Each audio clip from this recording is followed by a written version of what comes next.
Hello అండి. ఎలక్కాయతో పచ్చడి. కాయలు అన్నీ గుజ్జు ఇలా తీసి పెట్టుకున్నాను. కళాయి పెట్టి ఆయిల్లో చిటికెడు మెంతులు వేసాను. మెంతులు, జీలకర్ర, ఎండుమిర్చి, పచ్చిమిర్చి,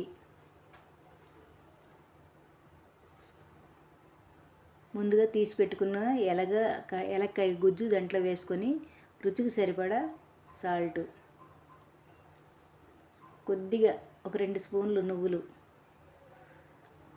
ఎలక్కాయ వగరుగా ఉంటుంది కదా, ఆ వగరు పోవడానికి కొద్దిగా బెల్లం వేసుకుంటే టేస్ట్ బాగుంటుందండి.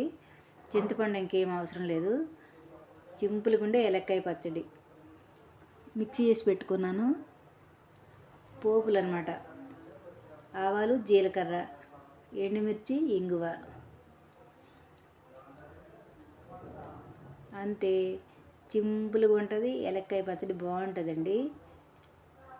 పోపు రెడీ అయ్యింది. మిక్సీ వేసుకున్న పచ్చడి దాంట్లో వేసుకున్నాను. కొద్దిగా వేగాలి.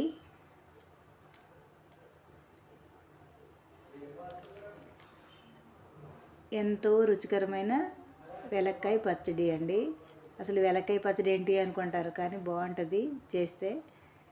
ఇగో రెడీ అయింది చూడండి.